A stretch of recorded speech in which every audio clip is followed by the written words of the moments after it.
যারা মানুষকে কষ্ট দেয়, মানুষের বিশ্বাস নিয়ে খেলে, মানুষকে ধোঁকাবাজি করে তার মনটাকে ভেঙে চুরে চূর্ণ বিচূর্ণ করে দেয়, তাদের জীবনের সবচেয়ে বড় আযাব হচ্ছে এদের কবরের আযাব মাফ হয় না। সমস্ত আযাব মাফ হতে পারে, সমস্ত গুনাহ মাফ হতে পারে, কারণ হক হচ্ছে দুই প্রকার। এক হচ্ছে হকুল্লাহ, আল্লাহর হক। দুই হচ্ছে হকুল ইবাদ।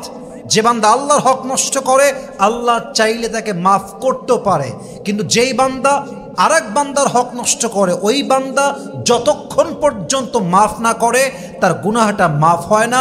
কবরে এটা আজীবনের জন্য আযাবের কারণ হয়ে যায়। অতএব কাউকে কষ্ট দেওয়ার পূর্বে হাজারবার ভাববেন, এই কষ্ট আজকে আপনি দিবেন, আজকে বিশ্বাস নিয়ে খেলবেন, আজ কারো মন ভাঙবেন, আপনি আগামীকাল কবরের বাসিন্দা হয়ে যাবেন। কিন্তু ওই বান্দা যদি আপনার কষ্ট পেয়ে কেঁদে যায়, কষ্ট পেয়ে মন ভেঙে যায়, আপনাকে মাফ না করে, আপনার কবরের সমস্ত আযাব মাফ হয়ে গেল।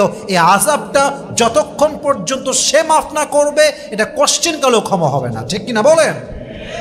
বি অ্যালার্ট, বি অ্যালার্ট, সাবধান থাকবেন।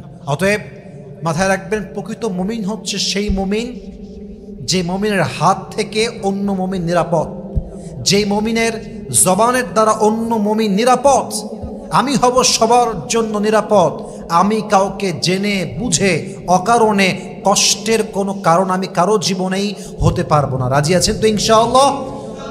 আর সবচেয়ে গুরুত্বপূর্ণ হাদিস বলতে চাই, কষ্ট দিলে এক কথায় মূল কথা হচ্ছে এইটা, আপনার জীবনের নিয়ামত যত আছে, বাবা মা ভাই বোন, ভালোবাসার মানুষ, চাকরি, জব, রিজিক, হোয়াট এভার ইট ইজ, মাথায় রাখবেন কাউকে কষ্ট দেওয়া কবিরা গুনাহ, কারো বিশ্বাস নিয়ে খেলা কবিরা গুনাহ, কাউকে মিথ্যা বলে ঠকানো কবিরা গুনাহ।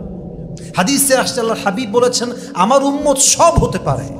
আমার উম্মত জিনা করতে পারে, আমার উম্মত সুদ ভুল করে খেতে পারে, আমার উম্মত যে কোনো গুনাহ করতে পারে, বাট আমার উম্মত একটা গুনাহ কখনোই করতে পারে না, সেটা হচ্ছে আমার উম্মত যাই করুক আর তাই করুক, জবান দিয়ে মিথ্যা কথা বলতে পারে না। অতএব প্লিজ সাবধান হয়ে যান। আপনি যদি কাউকে কষ্ট দেন, ইযা কুনতা ফি নি'মাতিন ফারআহা ফাইন্নায যুনুব তাযিলু নি'ম, যেই বান্দা নিয়ামতের কদর করতে জানে না, গুনাহ করতে থাকে, আল্লাহ একটা সময় গিয়ে তার সমস্ত নিয়ামতটা ছিনিয়ে নিয়ে যায়। ঠিক কিনা বলেন? আমি দোয়া করি সবার জন্য, আল্লাহ আমাদের সবাইকে মানুষকে কষ্ট দেওয়ার মতো অন্যায় থেকে হেফাজত করুক। আমরা সকলেই জবান খুলে দিল খুলে পড়ছি আমিন।